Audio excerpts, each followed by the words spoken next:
Football! Hey, it's glorious. This hour is presented by our friends at Topgolf. It's golf. It's not golf. It's Topgolf. For a limited time, get half off golf Monday through Wednesday when you book in the Topgolf app. Offer not valid at the Topgolf Las Vegas location. Okay. Restrictions and exclusions may apply. Visit topgolf.com/half off golf for details.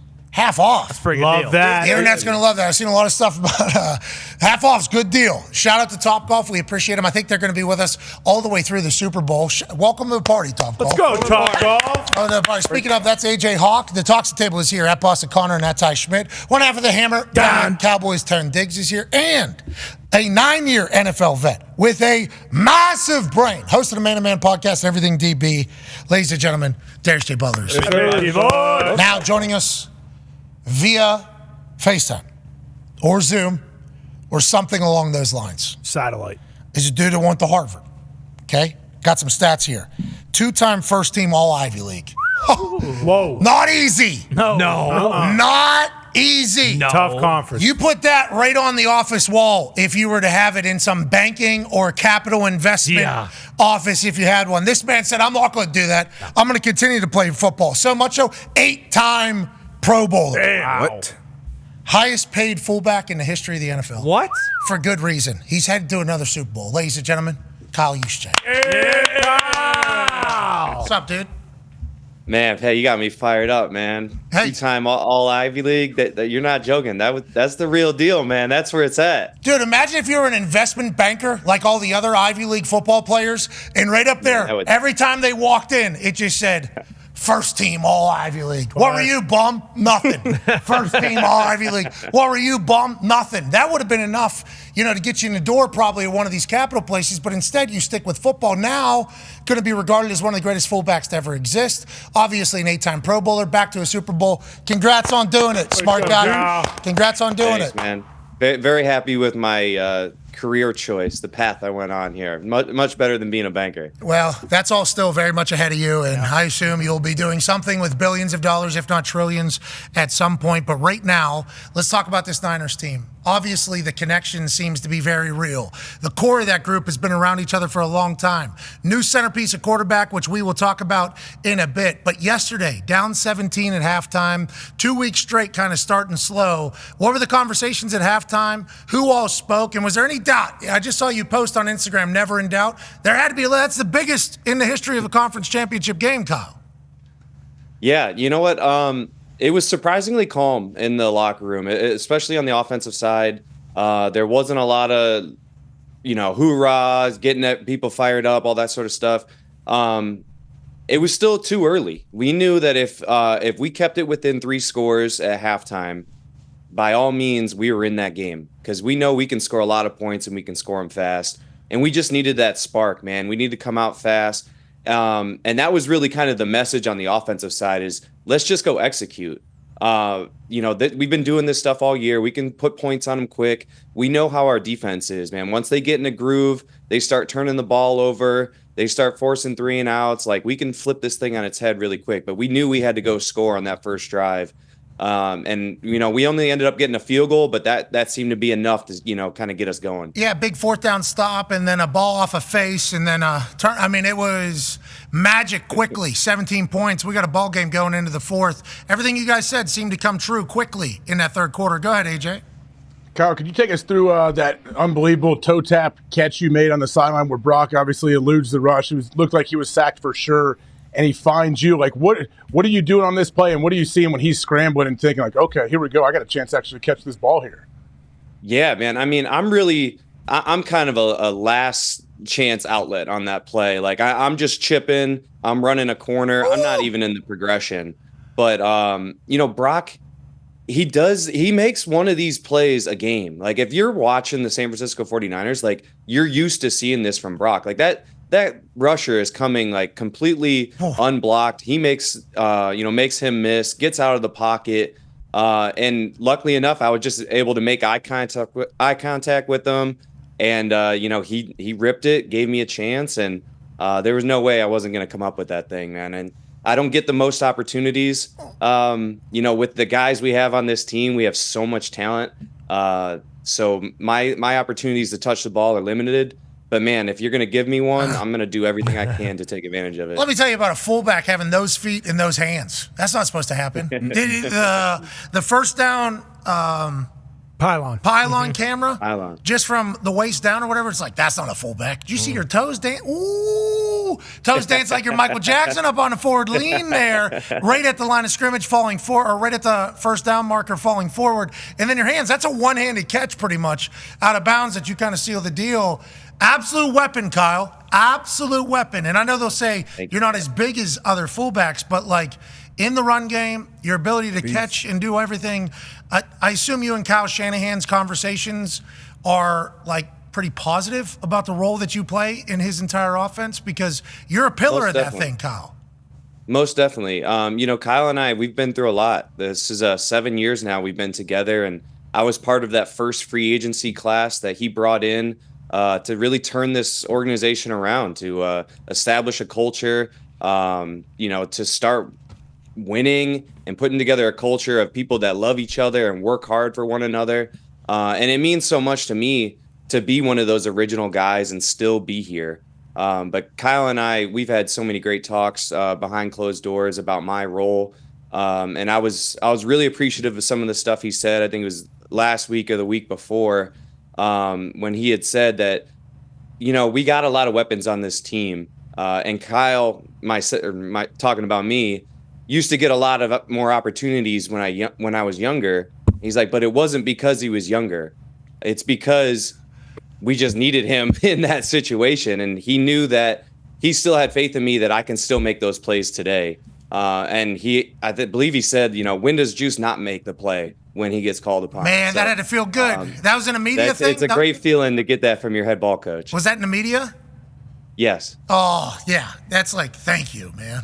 Thank you. Because I assume there's people chirping about you being old, let alone fans, but friends and family and everything. And then Kyle, the last thing I ever want to hear. Yeah, exactly. Especially at fullback position where you still got to thump people. And you're phenomenal to watch, pal. You're phenomenal. Just a freak athlete. You're not supposed to be as smart as you are, as tough as you are, and as athletic as you are. You're an anomaly, pal, which is why I assume you're able to land fashionista icon.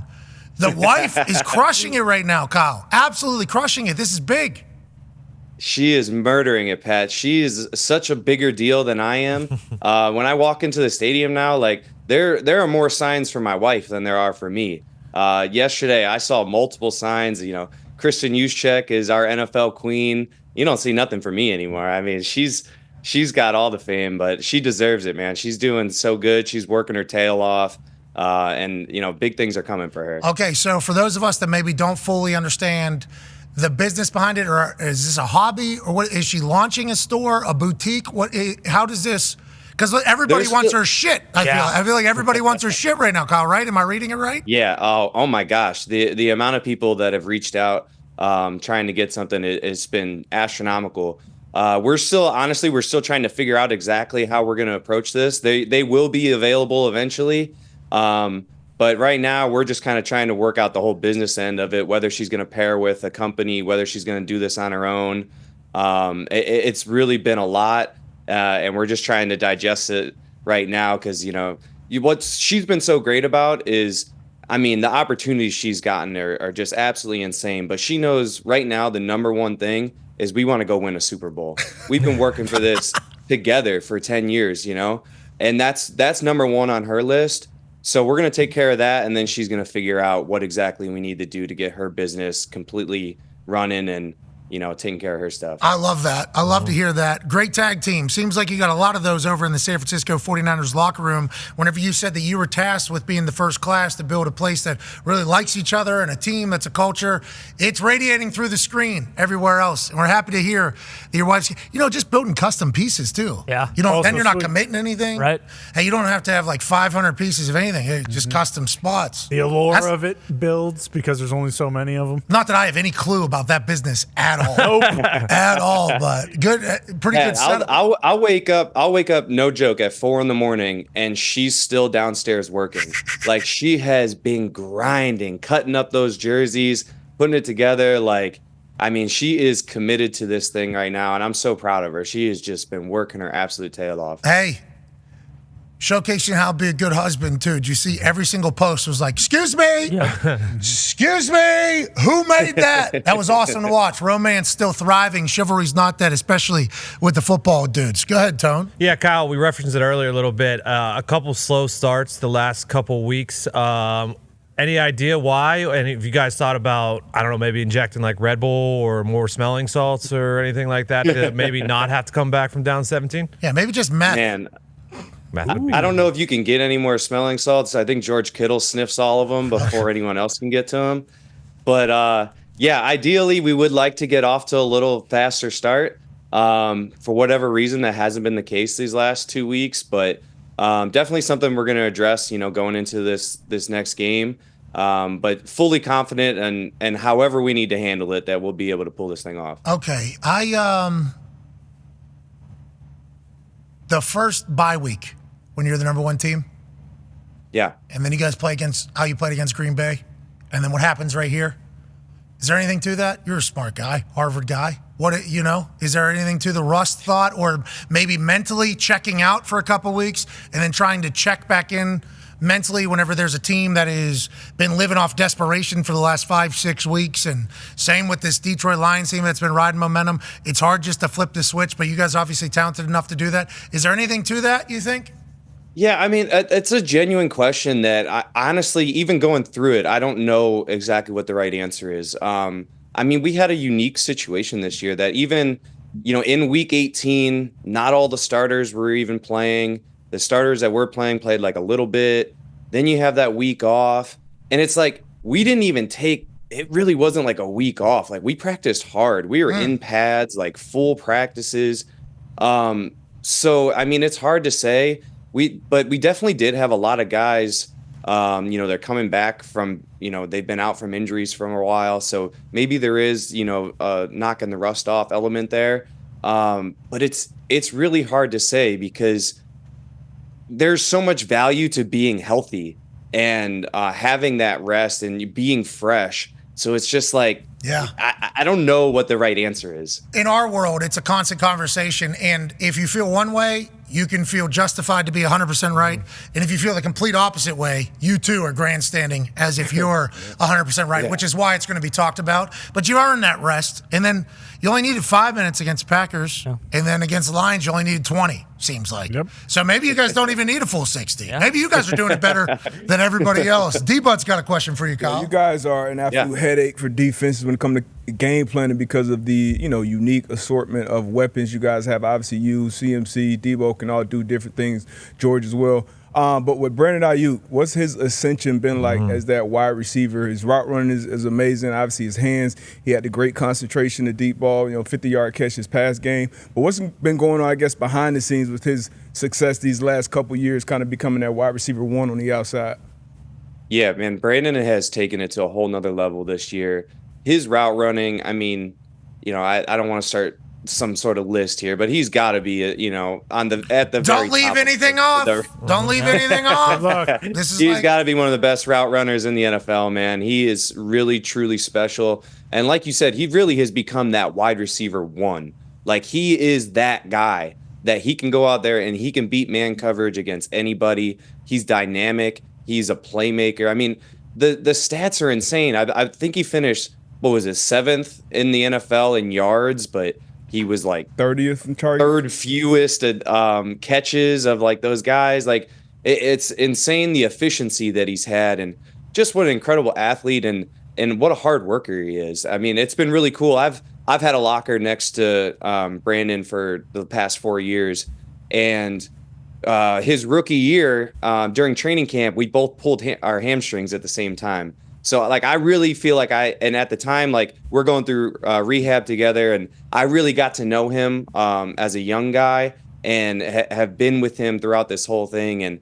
I am so proud of, like, the man that Brandon's become, because he is such a leader on this team. And when he makes big plays, like, everybody feeds off that energy. Like, he just has this charisma to him, and he's a freaking playmaker. And we would not be where we're at today without Brandon, because he really is that number one receiver. Fun to watch, and also number 2 play on SportsCenter Top 10, that off the face catch. Not number one? Not number one. Lamar threw a completion to himself. Oh, I watched. Fair enough. I watched his locker mate, neighbor Brandon Aiyuk, watch himself not make number one. Yep. Seems like he's a hilarious human, huh? Yeah, good moxie. Very, very funny. Yeah, I don't know who does the voting on these SportsCenter's top 10, man. Well, actually, I think I said a guy's name one time on this show, and then there was quite backlash to it all. But let's talk about another human on your particular team. We're talking about backlash. Second year, Brock Purdy, and we heard Fred Warner in his post-game interview say this. Heck of a game manager. Wow. Managed the heck out of that game, boy. He the reason we're going to have a chance to win us a ring. I love him. And then we saw your tweet about Brock Purdy managing to get you the ball on that fantastic, ridiculous play that he made, and you caught the ball. Just everything he does is seemingly great. And he's only in his second year. Great catch by you as well. He's only in his second year in this entire thing. And that kind of gets left out of the conversation because the expectations, I think, for your team are so high. What do you see behind the scenes, though, that maybe people that don't understand the Brock Purdy stuff don't really get? Because on the field, from what I'm watching, I see energy. I see him getting mad at people, teammates, like holding people accountable. I see him getting excited. I see him making the right decision. I see him putting the ball in a keyhole. Yesterday, I saw him scrambling and running all over the place. Like, everything on the field seems to be like, hey, this is a guy. Behind the scenes, we don't get to see much or hear much of him. What is he like? We know he dresses like somebody who's either Evan Fox or somebody that goes to Harvard on his way into the office to sell some accounting job. But what is he like, and what do people kind of miss, you think, in the whole judgment of him? Well, first off, I appreciate you going to bat for him last week. The hate for him, I don't understand it. I can't figure it out, man. Like, if you watch 49ers football, if you've watched it the last 2 years and you watch Brock Purdy play, like, I don't understand where you can even bring the hate in. Like, this guy has been incredible. Like, he is a playmaker, and this game manager tag, it's baffling. You guys are running with it, though, huh? In the locker room, everybody's like, you guys are running with it, obviously, because I think Bosa even said he's the greatest game manager of all time. It seems like you all are kind of mocking it right now. Yeah, I mean, you got to have fun with it. We always say, ignore the noise, but, we're all humans. It's 2024. Like, we hear at least some of this stuff. We're not keyed into every single word, but, you're going to hear some of it. But behind the scenes, I mean, Brock, he is the most humble, hardworking guy I've been around. We'll have install meetings, and, we break up. You're going off to your next meeting, and Brock is still sitting in his chair looking at that play sheet. Like, everyone is like out of the room, and he's still just dialed in looking at it. And it's every single day like that. Like, he is so locked in and so serious. Like, he takes this job so serious. Like, anytime he speaks to the team, it's always about how he doesn't want to let us down. He doesn't want to let down the guys that have been doing this for so long. And he just has a maturity about him and an understanding of, the magnitude of this and how important it is, and how tough it is to get these opportunities. So I appreciate that from him so much. But man, I truly, truly don't understand the hate for him, and everything, all the numbers, if you watch them, like, they go against every narrative. But people, I don't know if it's the draft, being the last guy picked in the draft, if it's because he's not, But then if it's the last guy in the draft, then you're just a mark pretty much to be like, the NFL scouts know everything that they're talking about. Then you're a bum if that's how you're thinking, right? Yeah. So every single reasoning for thinking, I could counter argue to make it sound like you're a bum if that's how you go about forming your opinions. You're a mark. You're actually not intelligent every single time. I don't understand. 100%. Honestly, anybody who come out when they come at him with this hate, like, AJ? In my mind, you don't understand football. Like, you're not getting it. So whatever, people can say what they want, but this guy just led us to the Super Bowl, and he's going to be the reason that, if we win this game, it's going to be because of Brock Purdy. Oh, Hey, that's a sweet quote right there. And Brock Purdy hears everybody sticking up for him, too. Does he keep the noise out mostly? Sounds like he's super mature, locked in. Has had to have heard some of this, though. Had to have. You guys. Yeah, I mean, we're all human, so you're going to hear it. And we live in that age of social media that, you're going to see some things. But he is fantastic at diverting that and really just focusing on, what are his guys saying? And the people that really matter, the people that are around him, work with him every day, like, how do they feel about him? And you see all of us, we're all going to bat for him, online, in person with him. Like, that's our guy. Like, we love Brock, and he gives us all opportunities, and that's all you can ask for. That perspective about only appreciating the feeling of the people that care for you and that you care about is a very mature one, which is what we've seen from Brock seemingly since day one. Last pick of the draft, if he stinks in practice, he's getting cut. He's playing in the UFL. Yeah. He's playing in the UFL. He stinks in practice. Now, in his second year, back-to-back NFC championships and in the Super Bowl. This is a beautiful story. It's going to be a movie someday. We need to appreciate it. Go ahead, AJ Hawk. Kyle, when you were on the sidelines watching your defense play, were you surprised at all a couple times when the Lions may have gone for it on fourth down? I mean, yeah, definitely. We had talked about it going into the game that these guys were going to take chances. They're going to take risks, be ready for some flea flickers like they ran, some double reverses, some fake punts, going for it in, sketchy situations. So we kind of expected that. Honestly, I was thinking on the sideline, like, man, I hope they do go for it because that was just going to give us an opportunity to get back in the game.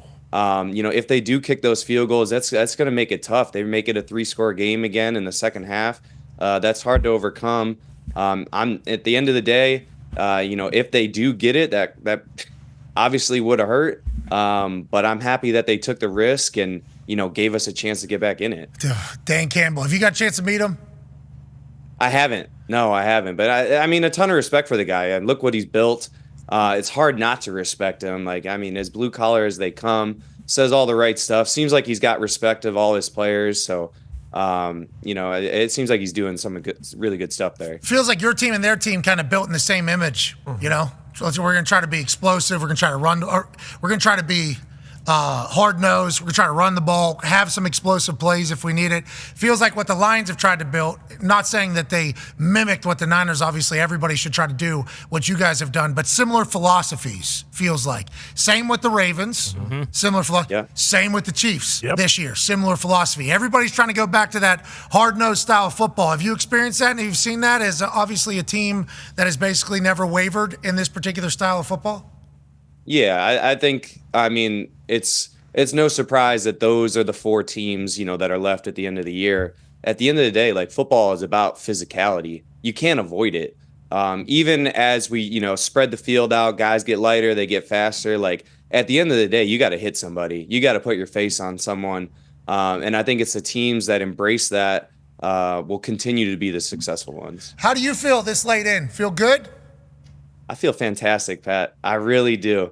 I don't know what it is. I've tapped into something that I feel better at 32 than I did at 26. I just really seem like to have figured out what my body needs, and I'm ready to keep this thing rolling for a long time. You doing like red light therapy in the morning, cold tub, hot tub, we eating special? Every day. You got to get in that cold tub up to the neck. I'm in that red light twice a day, every day. Wow. Lots of different things, man. What's the diet? Were you on a special diet right now? It's nothing too crazy, honestly. Like I keep it pretty low dairy. That's kind of like my only restriction. I'm obviously eating good. I do grow a lot of my own food. Like, I grow a lot of my own vegetables. Which in the kitchen, like you have one of those things that hangs over the counter, or are we talking back? I have a hydroponic garden in my in my living room. So it's Harvard, pretty cool. So Harvard. Yes. This is it. This is it right here. How are we growing? We're pretty good. We got a green thumb over in that. Oh yeah. I've been doing it for years. But I mean, this is the science behind it. Like, homegrown vegetables have up to 2.5 times the amount of nutrients than the stuff that you're buying from the stores, just because stuff that you buy from the stores, it has to get picked so much earlier, and then it's sitting on a truck for weeks and all that until it gets to you, and it's not getting that sunlight, it's not getting that nutrients. So we try to, stay away from that and eat as much as I can that I actually make. Yeah, and it feels like you just dropped us into another war there, but I want to let you know I'm on your side. Whenever this whole thing goes, I want to let you know I'm on your side. I don't know if this guy's grown his own vegetables, but certainly health is a conversation. Go ahead, Ty. Yeah, Kyle, we had George on last week, and he said leading up to the Packers game, just based on like practice and everything, that he thought Deebo was going to go for like 100 yards and 3 touchdowns, and obviously he gets hurt there early. And it was pretty clear that, what he is to you guys' offense, like, is imperative in terms of moving guys around. So a lot of people were assuming that maybe that had to do a little bit with the way the Packers game shook out. Obviously, Deebo plays yesterday. What is his health looking like moving forward? And also just how important is he to the offense overall? Because obviously George saying something like that, we know how incredible Aiyuk and you and McCaffrey and all those guys are, but it really does seem like Deebo is kind of one of the guys who, like, you guys, everyone looks to in terms for you guys to really get going. Yeah, I mean, Deebo is such a centerpiece of this offense, and I spoke earlier about how Brandon gets everyone fired up when he makes plays. I mean, Deebo, oh my gosh, every time he touches the ball, he seems to run somebody over. Guys seem to bounce off of him. And that gets all of us fired up. As far as health, I mean, he looks incredible. Like he came out of there healthy. It just so happens that after one of his plays, I was blocking for him on a screen. I helped him up and I slapped the hell out of his shoulder right where he was hurt. Hey, welcome back. Boom. You know how that is. Or like, so a guy gets dinged in the head and you slap him across the helmet. Good job, buddy. I apologize, but it didn't even seem to faze him. So I think he's going to be good to go. But the thing with Deebo is, like, when he's out, it's such a trickle-down effect because he plays so many different roles and we put him in so many different places that it's very game plan specific. And so when he's not in there, you're not just losing one position. You're losing multiple where a lot of different guys have to step in now and take over that role.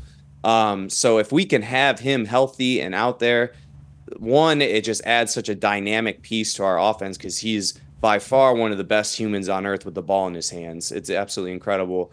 But two, it makes it so much easier for us as an offense because he can handle so many different positions and just like the mental part of it.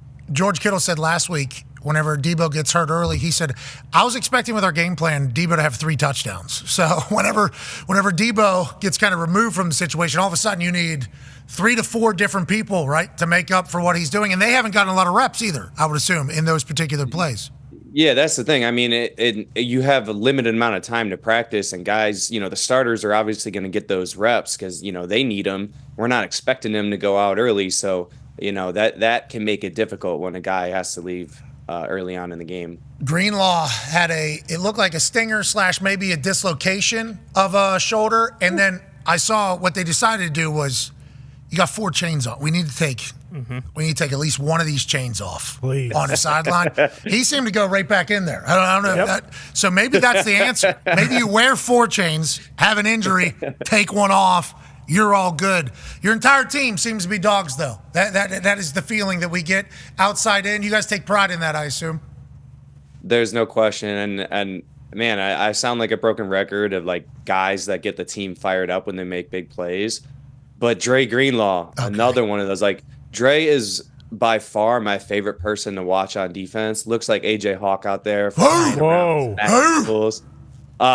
Christian and I always joke about it. We're sitting on the sidelines, and like Dre is so fun to watch because it doesn't seem to matter what position his body is in. He always gets a hard hit on that running back. Like he always, whether he's in the open field, whether, guys are coming, like colliding into one another, he always gets that hit. He always gets that punch at the end. And he brings such a physicality to the game, but he's also like absolutely incredible in space. Like anytime somebody breaks the pocket or even like a receiver has a jet sweep in the open field, he always seems to get there. Like he's very deceptively fast, very deceptive athlete. Like, man, I think Dre is one of the best playmakers in the NFL on defense. Like he gets this team going and he has just been playing out of his mind. Yeah, your team is filled. Like obviously you're in the Super Bowl. There's only 2 teams left, so teams are going to be good. That is how it goes. but you start looking across the board at your team, everybody seems to have the same mentality as well. And it's like everything that John Lynch seemingly and Kyle Shanahan seemingly wanted with a team, every single position has it, including left tackle. Go ahead, Con, man. Yeah, Kyle, obviously, it means a lot for the guys who lost that Super Bowl in 2019 to go back and, kind of redeem the entire team. But what was it like for some of those guys that weren't with the team then, and this would be, one of their first Super Bowls? Like the scene of Trent Williams was incredible after they won. And then you think about other guys, Javon Hargrave lost the Super Bowl last year, and now he's, with you guys going back. How is that post game in the locker room, and just the emotions from the team as a whole after you guys get the job done?